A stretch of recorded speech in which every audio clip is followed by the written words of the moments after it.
कैसे हैं मेरे प्यारे बच्चों। आई होप आप लोग बहुत अच्छे होंगे। और आज हमारे यूट्यूब चैनल जेपी एजुकेशन में आप सभी का स्वागत है। चलिए क्लास 10 मैट्रिक बिहार बोर्ड से हम लोग सभी लेकर के आए हैं और बिहार बोर्ड के सामाजिक विज्ञान का यानी कि हम लोग भूगोल एक्सरसाइज का पहले का घ खंड जिसे खनिज संसाधन के नाम से हम लोग जानते हैं और खनिज संसाधन का पूरे के पूरे थ्योरी क्लास है।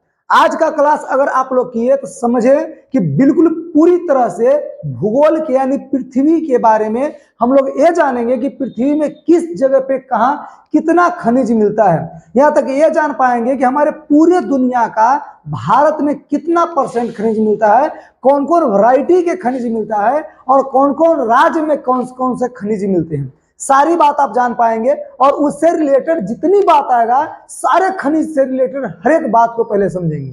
आज हमारा क्लास हुआ है, आज अगर पढ़िए तो समझिए कि सारी बात को आज के अलावा क्लियर हो जाएगा। तो बिल्कुल देखते चलेंगे। शुरुआत करते हैं। पहले तो देखेंगे खनिज के बारे में। तो खनिज आपको ये काम कराएगा कि खनिज आखिर कहते किसको है, खनिज होता क्या है, खनिज के बारे में हम लोग को पहले जानने की कोशिश करेंगे। सबसे पहली बात अगर खनिज के बारे में बात करेंगे, सबसे पहले खनिज किसे कहते हैं तो नॉर्मल तरीका से आप बिल्कुल याद रखिए खनिज किसे कहते हैं। तो खनिज हमारे धरती से निकलने वाले वे महंगी पदार्थ सारे के सारे खनिज होते हैं। हमारे धरती से निकलने वाले सभी के सभी महंगी पदार्थ, जितने महंगी पदार्थ धरती से निकले वो सारे के सारे खनिज होते हैं। और ऐसा नहीं कि धरती से निकलने वाले सारे के सारे महंगे पदार्थ खनिज होते हैं, लेकिन नॉर्मलता आप याद रखेंगे मुख्यतः जितने आपके महंगे पदार्थ होंगे सारे के सारे खनिज होते हैं। अब हम लोग जानेंगे खनिज में कौन कौन चीज आते हैं, अब खनिज होते कितने प्रकार के हैं, इसमें कौन कौन से खनिज आ जाएंगे वो सारी बात जानेंगे। तो खनिज आपको बताते हैं कि खनिज जो है धात्विक, अधात्विक, कार्बनिक, अकार्बनिक के रूप में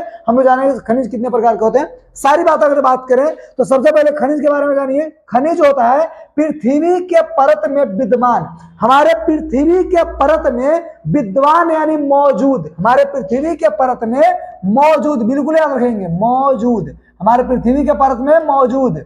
तो बिल्कुल हमारे पृथ्वी के परत में मौजूद धातु युक्त यानी धातु से मिला हुआ और बिना धातु के भी धातु युक्त यानी धातु उसमें मौजूद हो वो भी, और जो धातु मौजूद ना हो वो भी। कहता है कि पृथ्वी की परत में विद्यमान धातु युक्त, धातु मिला भी होगा और बिल्कुल याद रखेंगे यहीं पर धातु बिना अधातु, जो धातु भी हो अधातु भी हो। तो धातु और अधातु दोनों रूपों में एक ठोस पदार्थ को हम लोग खनिज कहेंगे, दोनों रूपों में होगा वो सारी पदार्थों को हम लोग खनिज कहते हैं। और जैसे सोडियम क्लोराइड, कैल्शियम कार्बोनेट और जिंक सल्फाइड, ये सारे के सारे आपके खनिज कहलाएंगे। क्या कहलाएंगे?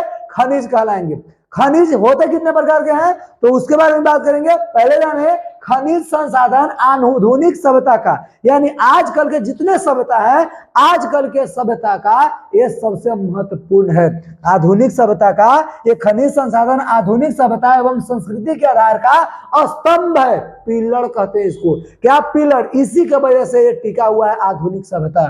भारत में लगभग 100 से भी अधिक किस्मों के खनिज पाए जाते हैं। भारत में लगभग 100 से अधिक प्रकार के अधिक किस्मों के खनिज मिल जाते हैं, इतना याद रखेंगे। आगे अगर बात समझे तो हम ये जानेंगे खनिजों के प्रकार के बारे में। खनिज जो होते हैं सामान्यतः 2 प्रकार के होते हैं। खनिज होते हैं सामान्यतः यानी मुख्यतः मेन रूप से 2 प्रकार के होते हैं। एक तो होता है धात्विक खनिज और एक होता है अधात्विक खनिज। एक धात्विक खनिज और एक अधात्विक खनिज। धात्विक खनिज किसे कहते हैं तो धात्विक खनिज वैसे खनिज जिसमें धातु की मात्रा अधिक होती है उसे धात्विक खनिज कहते हैं, और वह धात्विक खनिज वैसे खनिज जिसमें धातु की मात्रा नगण्य नहीं के बराबर पाया जाता है, अधात्विक खनिज कहते हैं। अब नॉर्मल बात समझेंगे तो ये हम लोग जानेंगे धात्विक खनिज, इन खनिज में धातु होता है, धात्विक खनिज होता है जैसे लौह अयस्क, तांबा, निकेल, मैग्नीज आदि जो होते हैं ये क्या होता है धात्विक खनिज होता है। और इसे भी 2 भाग में विभक्त किया गया है। इसे कितने भाग में? 2 भाग में विभक्त किया गया है। धात्विक खनिज को 2 भागों में डिवाइड किया गया है। क्या? लौह युक्त खनिज और अलौह युक्त खनिज। लौह युक्त खनिज किसे कहेंगे तो लौह युक्त खनिज और अलौह युक्त खनिज दोनों बात जानेंगे। पहले तो लौह युक्त खनिज तो वैसे खनिज या वैसे धात्विक खनिज जिसमें लोहे की मात्रा पाई जाती है उसे लौह युक्त खनिज कहते हैं। और वैसे खनिज जिसे लोहे की मात्रा ना के बराबर पाया ही नहीं जाता उसे अलौह युक्त खनिज कहते हैं। अब इसमें भी जानेंगे धात्विक खनिज है तो धात्विक खनिज के वैसे खनिज या वैसे धात्विक खनिज जिसमें लोहे की मात्रा पाई जाती है, यानी जिन धात्विक खनिजों में लोहा का अंश अधिक पाया जाता है, लोहे का अंश, लोहे का हिस्सा, लोहे का भाग जो है वो अधिक पाया जाता है, वे लौह युक्त खनिज कहलाते हैं। वे क्या कहलाते हैं? लौह युक्त खनिज कहलाते हैं। और ये जो होते हैं मैग्नीज, निकेल, टंगस्टन, ये सारे के सारे लौह युक्त खनिज है, यानी इसमें लोहे की मात्रा पाई जाती है। अगला बात जानेंगे अलौह युक्त खनिज जिसमें लोहे की मात्रा बिल्कुल नहीं पाई जाती, यानी अलौह युक्त खनिज जिन धात्विक खनिजों में लोहे का अंश न्यून, यानी कि न्यून मतलब बहुत कम या नहीं के बराबर या तो नहीं होता है, वे क्या कहते हैं? लौह युक्त, यानी अलौह युक्त खनिज कहलाते हैं, जिसमें नहीं पाया जाता अलौह, यानी कि नहीं लोहा पाया जाता है। मतलब नहीं, लौह माने लोहा, युक्त माने पाया जाता है, यानी कि इसमें मिला होता है, इसमें नहीं लोहा पाया जाता है, उसे क्या कहेंगे? अलौह युक्त खनिज कहेंगे। जैसे में सोना, चांदी, सीसा, बॉक्साइड, टीन, तांबा, ये सारे के सारे जो है अलौह युक्त खनिज कहलाते हैं, या सारे के सारे अलौह युक्त खनिज होगा। कौन कौन? सोना, चांदी, सीसा, बॉक्साइड, टीन और तांबा। क्लियर? आगे की बात जाने हम लोग तो ये जानेंगे क्या? अधात्विक खनिज। धात्विक खनिज जिसमें धातु की मात्रा पाई जाती है धात्विक खनिज कहलाती है। अधात्विक खनिज जिसमें धातु की मात्रा नहीं पाई जाती अधातु खनिज कहलाता है, अधात्विक खनिज कहलाता है।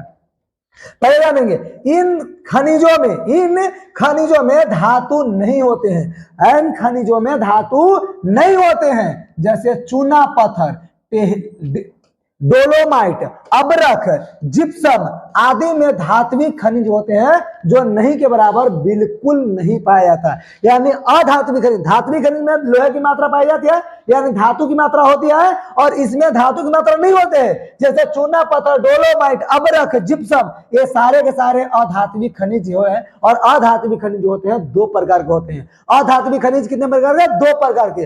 अधात्विक खनिज में हम जानेंगे कार्बनिक और अकार्बनिक। अधात्विक खनिज में ही आता है कार्बनिक और अकार्बनिक। अब समझेंगे कार्बनिक और अकार्बनिक। कार्बनिक खनिज किसे कहेंगे?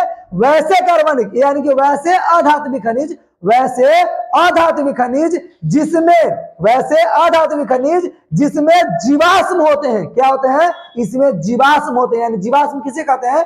जो जीव जंतुओं, पेड़ पौधे के अंश से बनते हैं उसे जीवाश्म बोलते हैं। यानी जीव जंतु जो सजीवों से के अवशेष से बनते हैं या सजीवों के परिवर्तन रूप से बनते हैं उसे हम लोग जीवाश्म कहते हैं। और यह जीवाश्म आता है अधात्विक खनिज के अंतर्गत, और अधात्विक खनिज के अंतर्गत आता है, यानी कि समझेंगे कार्बनिक खनिज, यानी इसमें जीवाश्म होते हैं और ये प्रायः पृथ्वी में दबे हुए प्राणियों से, पादप के जीवों में, प्राणी हो, पादप के जीव हो, उन सबका परिवर्तन रूप से जब परिवर्तित हो जाते हैं, बदल जाते हैं, रूप बदल जाते हैं, तब जाकर के बनते हैं। और इसमें कोयला आता है। कोयला आपको पता होना चाहिए कि हजारों साल, लाखों साल पहले जंगल झाड़ जो है हमारे धरती के अंदर समा गया, और समाने के बाद वहां पर बहुत ज्यादा अंदर मात्रा में ताप होता है, और ताप की वजह से ये कोयला के रूप में परिवर्तित हो जाता है। और ये परिवर्तन जो होता है जीवाश्म ईंधन का भी कहलाता है। इसी परिवर्तन, कोयला का जो परिवर्तन है जीवाश्म ईंधन का, ये इसको कहते हैं।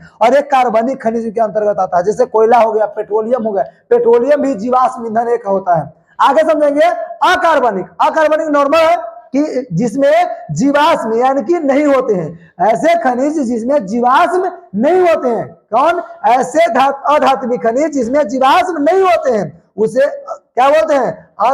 कार्बनिक खनिज बोलते हैं। और अकार्बनिक खनिज में अबरख आ जाएगा, ग्रेफाइट आ जाएगा, अबरख हो, ग्रेफाइट हो इत्यादि अगर बात करें तो ये सारे के सारे क्या आ जाएंगे? अकार्बनिक में आ जाएंगे। क्लियर? चलिए अगला पॉइंट देखेंगे। और अगला पॉइंट आपका देखिए सबसे मेन रूप से आता है धात्विक और अधात्विक का अंतर। ये आपको आता है अगर 5 नंबर की एग्जाम आए 6-7 को पॉइंट लिखिए, 3 नंबर के आए तो आप 3-4 को कम से कम लिखिए ही लिखिए। यानी 3 नंबर के आए तो 3 से 4, आप 5 तक लिख सकते हैं लेकिन 3 से 4 कम से कम जरूर लिखिएगा। 3 नंबर के आपको बिल्कुल देगा ही देगा।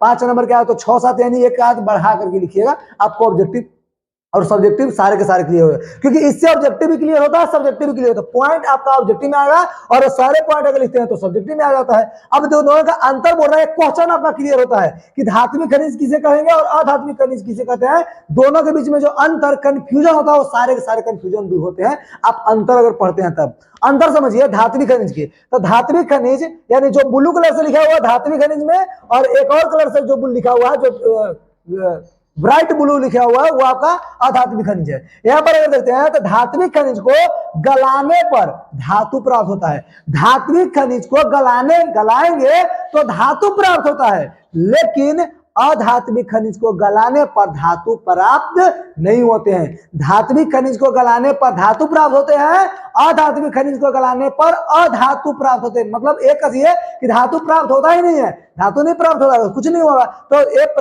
धातु प्राप्त नहीं होते हैं। दूसरा पॉइंट देखिए क्या कहता है, यह कहता है कि धात्विक खनिज कठोर और चमकीले होते हैं। धात्विक खनिज धातु कैसा होता है, कठोर होता है, चमकीले होते हैं, उसमें टंजन की आवाज होता है ना, उसमें अगर पीट करे तो वो भंगुर नहीं होते, वो तीर के तार की तरह बिल्कुल तन्यता इसमें हो जाता है। तो वो सारे गुण हम लोग को लिखना होता है। कहता धात्विक खनिज कठोर होते हैं और चमकीले होते हैं, जबकि अधात्विक खनिज अपनी चमक इसकी नहीं होते हैं। कठोर नहीं हो, कठोर हो भी सकते हैं और न भी हो सकता है, लेकिन चमक इसकी अपनी नहीं होती है। कोई कोई अपवाद में एक आध आ जाएगा, उसकी बात छोड़िए। आगे अगर देखेंगे तो ये देखेंगे धात्विक खनिज प्राय आग्नेय चट्टान में मिलते हैं। धात्विक खनिज प्राय आग्नेय चट्टान में मिलते हैं और ये प्राय परतदार चट्टान में मिलते हैं। किसमें मिलते हैं, अधात्विक खनिज परतदार चट्टान में, और धात्विक खनिज किसमें मिलते हैं, आग्नेय चट्टान में मिलता है। अगला पॉइंट अब ये कहता है कि धात्विक खनिज को पीट करके तार बनाया जा सकता है।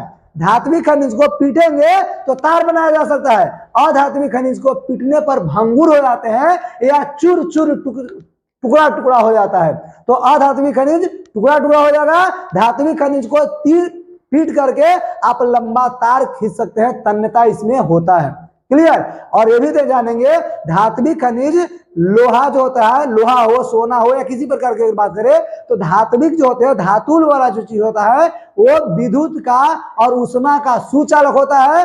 अधात्विक की बात करें कुचालक होता है, यानी कुचालक मतलब वो सुचालक नहीं होते हैं, है ना। सुचालक मतलब ये कह सकते हैं कि कौन सुचालक होता है, यानी कि विद्युत का प्रवाह करता है, उष्मा का प्रवाह करता है, सुचालक है। और जो उष्मा का प्रवाह विद्युत का प्रवाह नहीं करता है उसे कुचालक बोलते हैं। क्या बोलते हैं, कुचालक बोलते हैं। तो ये आपका एग्जाम्पल में आता है, मतलब नोट पॉइंट में आता है। अगला पॉइंट अगर समझे हम लोग तो ये देखेंगे लौह और अलौह खनिजों में अंतर। लौह में और अलौह युक्त खनिजों में अंतर समझे कि लौह खनिज किसे कहेंगे और अलौह युक्त खनिज किसे कहते हैं। अब दोनों की बात, पहले तो दोनों की परिभाषा लिखना होता है। क्या लिखेंगे, परिभाषा, उसके बाद एक दो पॉइंट आप लिख लीजिए, आपका काम कंप्लीट हो जाएगा। अब यही में लौह की बात करें तो जिन खनिजों में लोहे का अंश पाया जाता है उसे हम क्या बोलते हैं, लौह युक्त खनिज बोलते हैं।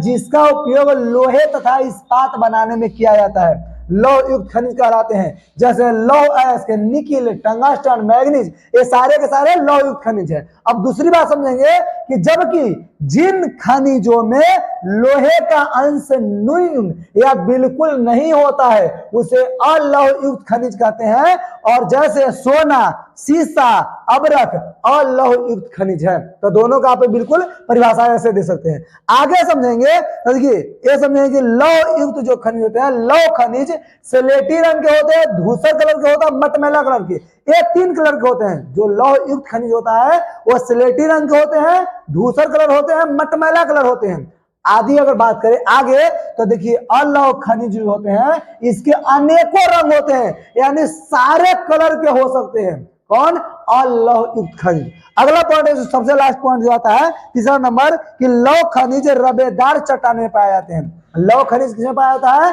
रबेदार चट्टान में पाया जाता है। और अलौह खनिज जो है वो सभी प्रकार के चट्टानों में पाया जाता है। ये है जो रबेदार चट्टान में और ये है जो सारे प्रकार के चट्टानों में पाए जाते हैं। क्लियर। चलिए ये आप अगला पॉइंट देखेंगे, ये हमारे लिए क्या कहता है, लौह अयस्क के बारे में। अब लौह अयस्क क्या होता है, तो लोहा का आधुनिक सभ्यता का जो रीढ़ होता है वो लौह अयस्क ही है।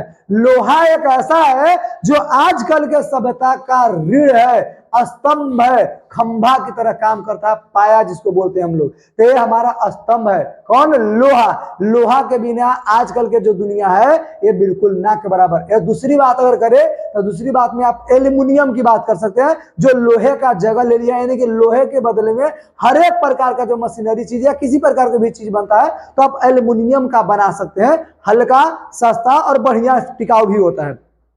अब ये समझ लेते हैं हम लोग लोहे के बारे में। तो लोहा जो होता है आधुनिक सभ्यता का है, रीढ़ है, और यह उद्योगों की जननी है। इसे हम लोग उद्योगों की जननी कहते हैं, क्योंकि लोहा के वजह से इतनी सारी कंपनियां बन पाई है। लोहा नहीं होता तो इतने कंपनियां नहीं होती, है ना, क्योंकि सारे कंपनी में हर एक पार्ट पूजा जो है मशीन से लेकर के हर एक लोहा के सामान जो है लोहा का ही बनता है। कहता है कि लोहा खान से लोहा जो हम लोग निकालते हैं वो खदानों में शुद्ध लोहा नहीं निकलता, उसे प्योरीफाई कराया जाता है, शुद्धिकरण कराया जाता है, वहां से लौह अयस्क के रूप में निकलता है। वहां पर लोहा जो है वो लौह अयस्क के रूप में लोहा निकलता है। तो ये बिल्कुल याद रखेंगे कि यह लोहे का जो होता है, लोहा जो होता है उद्योग की जननी होती है। लोहा खान से यानी खादान में से शुद्ध रूप में नहीं मिलता, बल्कि लौह अयस्क के रूप में निकलता है।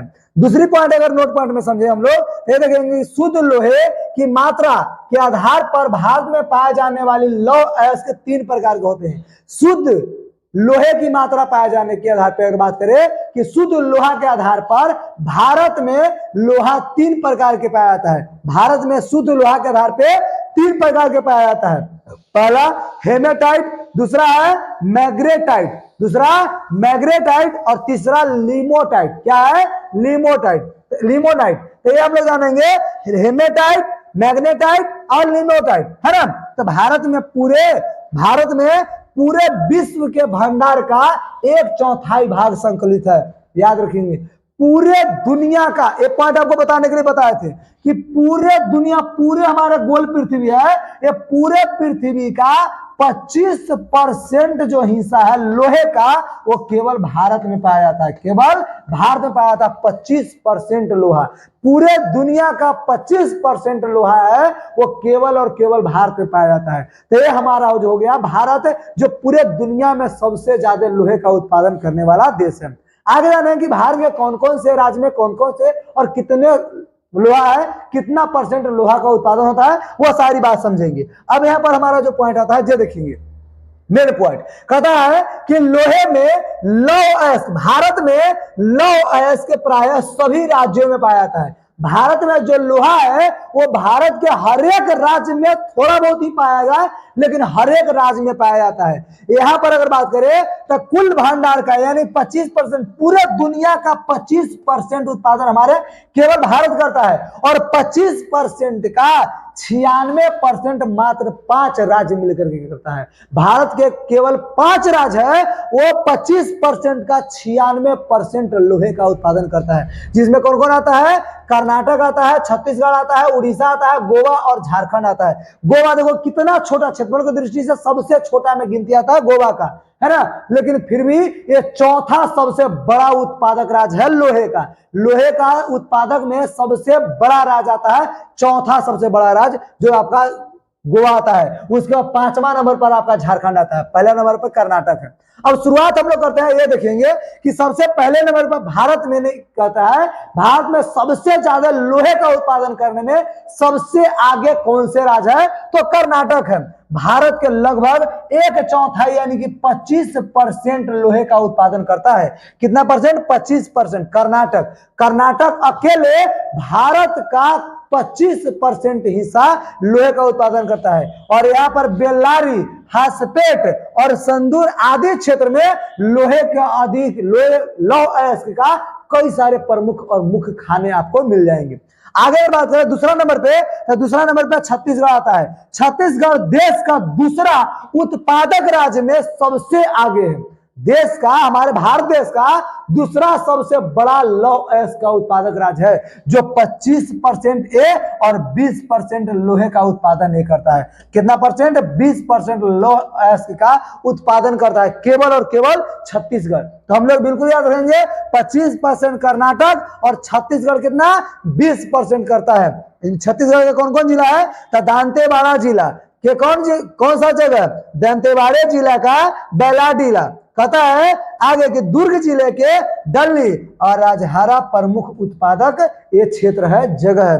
कहता है कि रायगढ़, बिलासपुर और सरगुजा आदि इसके उत्पादक जिला भी है, जो छत्तीसगढ़ के आपका आ जाता है लोहे के उत्पादन में। और लोहे के उत्पादन में 20% लोहे का उत्पादन करता है छत्तीसगढ़ और 25% कर्नाटक। आगे समझेंगे हम लोग गोवा के और झारखंड वगैरह के।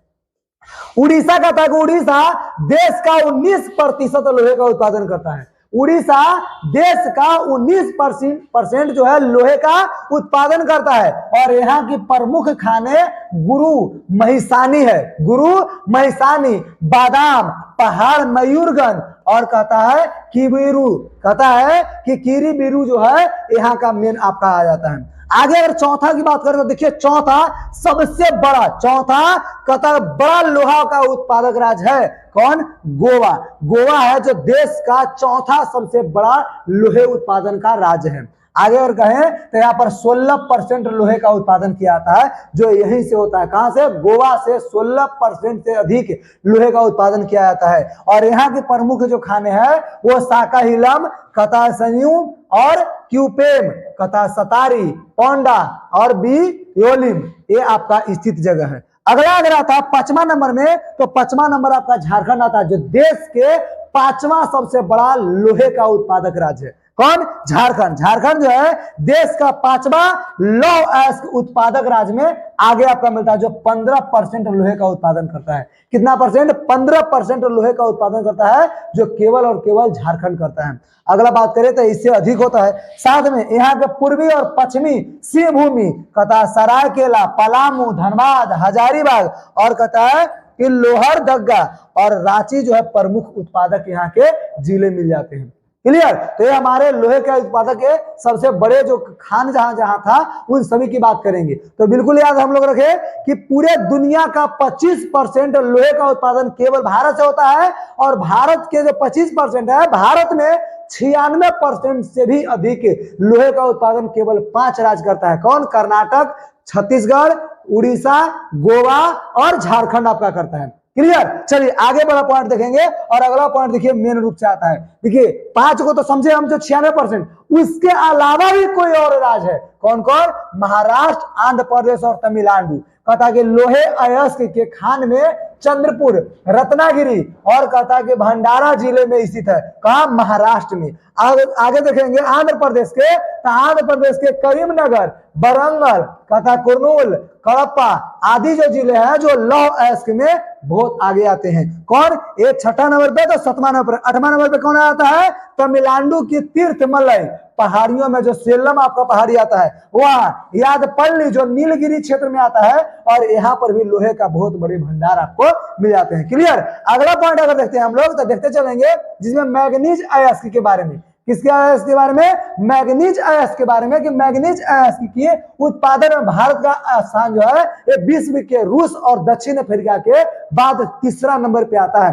पूरे दुनिया के 3रा नंबर पर मैग्नीज अयस्क का उत्पादक में भारत का नाम आता है।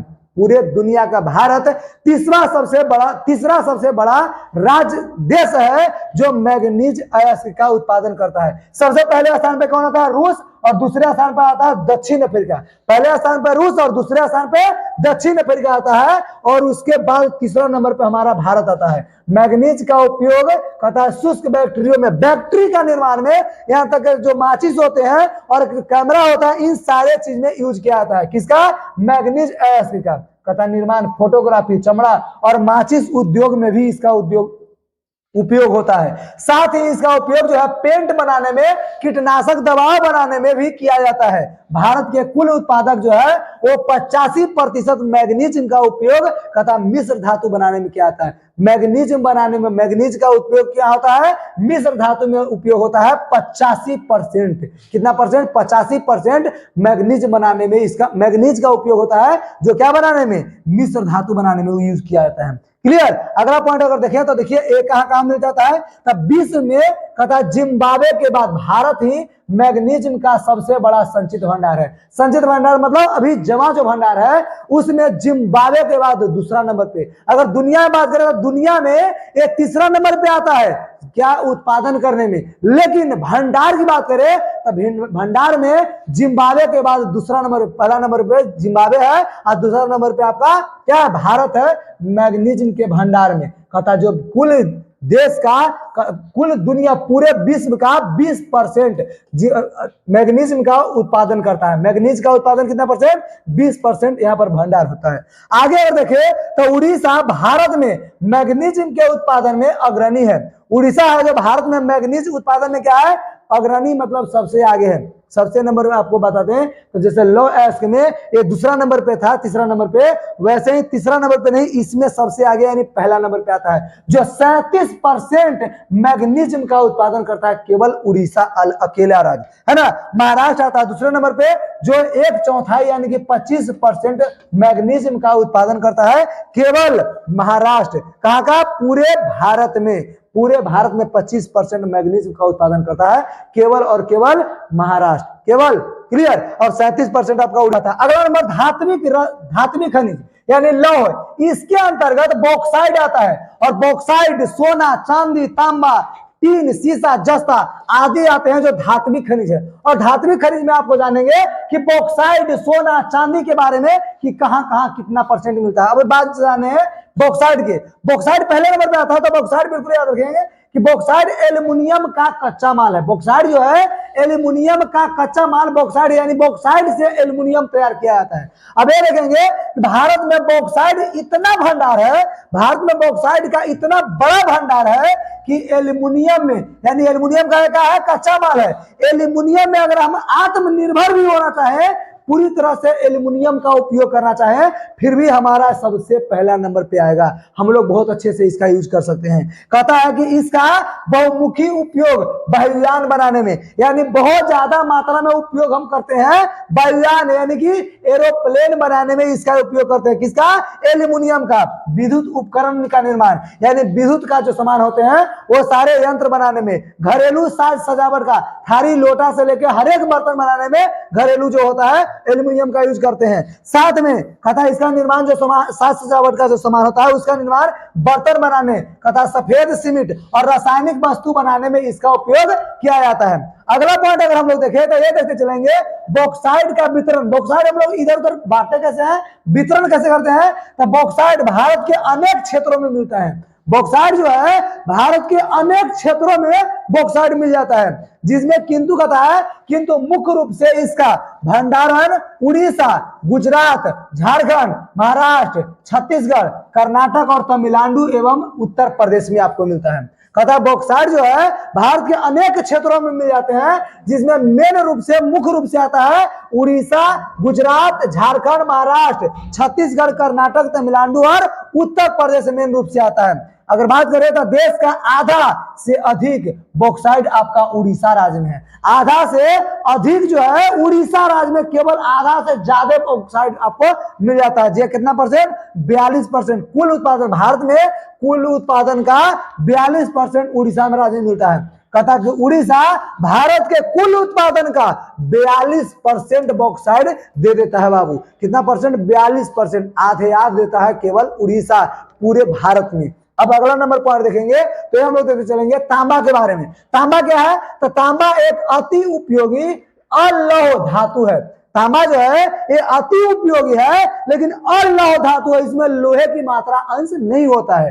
कहता है यह बिजली का अच्छा संचालक है। इसमें बिजली का अच्छा क्या होता है, संचालन, यानी बिजली का अच्छा सुचालक होता है, बिजली प्रवाह इसमें बहुत अच्छा होता है। कहता है जिससे इसका ज्यादा उपयोग विद्युत करनीय या विद्युत उपकरण बनाने में किया जाता है। इसका बहुत ज्यादा उपयोग किसमें होता है, विद्युत उपकरण बनाने में होता है। इससे बर्तन एवं सिक्के भी बनाए जाते हैं। इससे बर्तन बनाए जाते हैं एवं बर्तन के सिक्के भी बनाए जाते हैं। भारत में तांबा का अभाव है। भारत में तांबा का क्या है, अभाव, इसीलिए तांबा जो है इतना महंगरी है, यानी कि महंगा मिलता है तांबा। और तांबा का जो तार हो या किसी प्रकार की वस्तु, वो सारे के सारे महंगे होते हैं। आगे अगर बात करें तो झारखंड का पूर्वी और पश्चिमी सिंहभूमि जिले में तांबा का सबसे बड़ा उत्पादक जगह है। तो ये हमारा बिल्कुल रहता है झारखंड का जो शिवभूमि जिला जो सबसे बड़ा उत्पादक क्षेत्र है।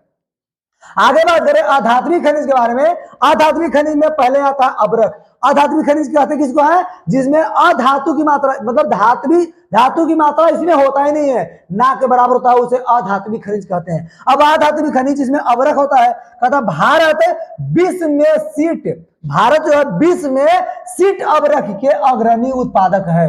कहता है कि भारत में सीट अब्रक का अग्रणी मतलब सबसे आगे उत्पादक वाला ये आपका देश है। कहता है कि प्राचीन काल से ही अबरख का उपयोग आयुर्वेदिक दवाओं के लिए किए जाते हैं। कहता प्राचीन काल से ही अबरख का जो उपयोग है आयुर्वेदिक दवाओं बनाने के लिए किए जाते रहे हैं, लेकिन विद्युत उपकरण के इसका खास उपयोग होता है। विद्युत उपकरण में इसका खास उपयोग होता है। और आपको पता होना चाहिए कि अबरख जो है विद्युत का कुचालक है, विद्युत का रोधी है। विद्युत रोधी आपका अबरख होता है।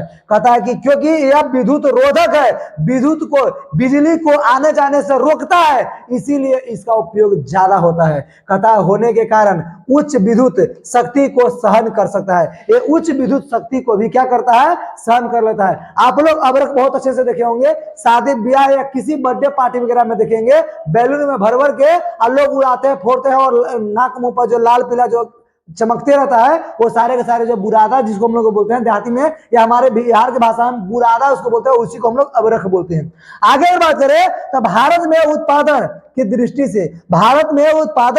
से अबरख निक्षेपण 3 पेटियां मिलती है, यानी 3 प्रकार की यहाँ पर पेटी मिलती है, जिसमें से बिहार, झारखंड और आंध्र प्रदेश तथा राजस्थान राज्य के अंतर्गत आते हैं। इन तीनों पेटियां कहाँ मिलते हैं, बिहार में मिल जाएंगे, झारखंड में, आंध्र प्रदेश और राजस्थान वाले एरिया में आपको मिल जाते हैं। क्या, अबरख। बिहार, झारखंड उच्च कोटि का यानी कि रूबी अबरख का उत्पादन करता है। बिहार और झारखंड जो है वो उच्च कोटि का रूबी अबरख का उत्पादन करता है। आगे जाने, बिहार और झारखंड भारत के 80% अबरख का उत्पादन करता है। केवल बिहार और झारखंड पूरे भारत में जितने अबरख उत्पादन होते हैं उसके 80% अबरख का उत्पादन करता है केवल बिहार और झारखंड। राजस्थान देश का तीसरा अबरख उत्पादक राज्य है। राजस्थान जो है वो देश का तीसरा सबसे बड़ा अबरख का उत्पादक राज्य है। कहता संयुक्त राज्य अमेरिका भारतीय अबरख का मुख्य आयात है, यानी भारत से जितना अबरख जो निर्यात किया जाता है दूसरे देश में जाता है, जिसमें आपका अमेरिका आ जाता है। अमेरिका में बहुत ज्यादा मात्रा में अबरख का उत्पादन है जो वहां पर भेजा जाता है। तो ये आपका सबसे मेन आपका आ जाता है। आगे बात करें चूना पत्थर। आपको बताते हैं कि चूना पत्थर जो चूना की तरह जो पत्थर होते हैं, ये चूना पत्थर जो आपका सीमेंट का सबसे खास या कच्चा माल चूना पत्थर है। सीमेंट बनाने के लिए कच्चा माल जो होता है वो चूना पत्थर को हम लोग कहते हैं, और चूना पत्थर आपका खनिज में आते हैं। कहता चूना पत्थर भारत के चूने पत्थर का 76% सीमेंट, 76% सीमेंट और 16% लौह इस्पात, 16% क्या, लौह इस्पात तथा 4% रासायनिक उद्योग में उपयोग किए जाते हैं। कहता है 76% जो है ये सीमेंट का उत्पादन में, किसके उत्पादन में, सीमेंट का उत्पादन में, 16% लौह जो लोहा बनते हैं लौह इस्पात के उत्पादन उद्योग में, और 4% जो है ये रासायनिक उत्पादन में, यानी कि पूरा का पूरा 100% ये बिल्कुल यूज हो जाता है। कहता देश का 35% चूना पत्थर मध्य प्रदेश में मिलता है। देश में 35% चूना पत्थर कहाँ मिलता है, केवल और केवल मध्य प्रदेश में मिलता है 35%। इसके बाद अलग अलग राज्य में मिल जाते हैं हमारे। आगे अगर बात करें तो देखिए खनिजों का आर्थिक महत्व। खनिजों का आर्थिक महत्व क्या होता है, तो देखिए पृथ्वी पर जैसे जल तथा थल अति महत्वपूर्ण खजाने हैं, हमारे पृथ्वी पे जल और थल अति महत्वपूर्ण खजाने हैं, उसी प्रकार से खनिज भी हमारा एक खजाना है। क्या है, एक खजाना है। कहता ठीक उसी प्रकार का अगर बात करें तो महत्वपूर्ण खनिज जो है संसाधन भी है। कहता कि इस खनिज संसाधन के अभाव में देश जो है औद्योगिक विकास के गति एवं दिशा नहीं दे सकते। अगर जिस देश में अगर खनिज का अभाव होता है वहां के औद्योगिक विकास जो है बिल्कुल गति और दिशा नहीं दे सकता, रुकावट हो जाता है।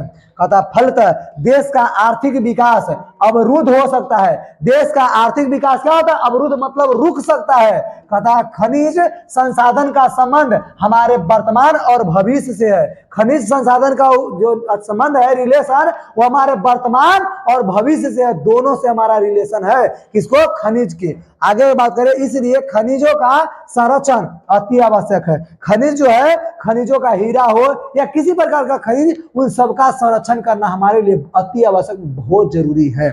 क्लियर? चलिए अब हम लोग जानेंगे खनिज संसाधन का संरक्षण। अब खनिज संसाधन का संरक्षण मतलब बचाएंगे कैसे? देखिए, खनिज क्षयशील और अनवीकरणीय संसाधन है। खनिज जो है क्षयशील मतलब अपने अपने बर्बाद होगा, यानी खत्म होते रहता है। साथ में अनवीकरणीय मतलब कभी ये आने वाला, एक बार जब चला जाता है दोबारा कभी आने वाला ये खनिज नहीं है।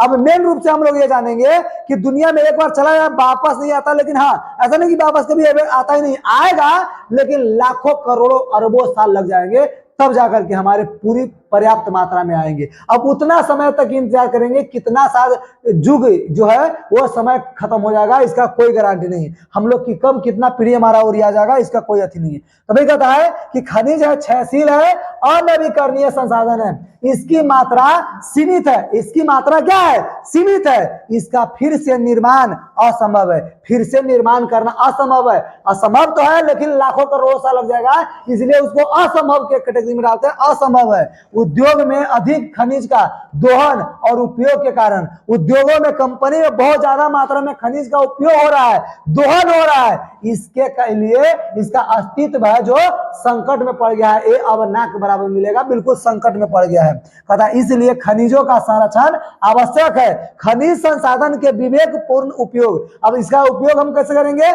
इसको विवेकपूर्ण मतलब जरूरत के हिसाब से अगर यूज करेंगे तो इसका बचाव हो सकता है, इसका संरक्षण हम कर सकते हैं। खनिज संसाधन के जो विवेकपूर्ण उपयोग करेंगे तब जाकर के खनिज संकट से हम बचा जा सकता है। खनिज संसाधन के विवेकपूर्ण उपयोग तीन बात पर निर्भर करता है। इसको विवेकपूर्ण उपयोग कैसे करेंगे? तो इसके लिए तीन बात निर्भर करता है, तीन शर्त है। खनिज को लगातार दोहन पर नियंत्रण करेंगे, यानी लगातार जो दोहन हो रहा है, यूज हो रहा है, उपयोग हो रहा है, उसको रोकेंगे। साथ में उसका बचत पूर्वक उपयोग करेंगे, यानी जितना बचा हुआ है उसी के हिसाब से इसका उपयोग करेंगे। और कच्चे माल के रूप में सस्ते और विकल्पों की खोज करेंगे, यानी अगर सोना के यूज हो तो सोना के ना के बराबर, यानी सोना के जगह पर कोई और चीज के जो सस्ता हो और आसानी से मिल जाता है उसका उपयोग करेंगे।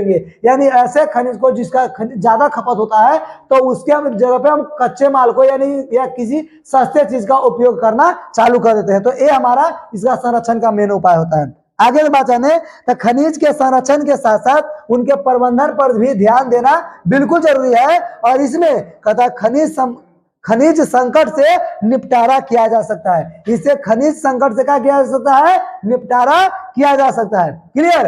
अब ये आपका क्लियर होता है, इतना ही आपका था, यानी खनिज को बचाए, संरक्षण करना ये हमारे लिए जरूर था।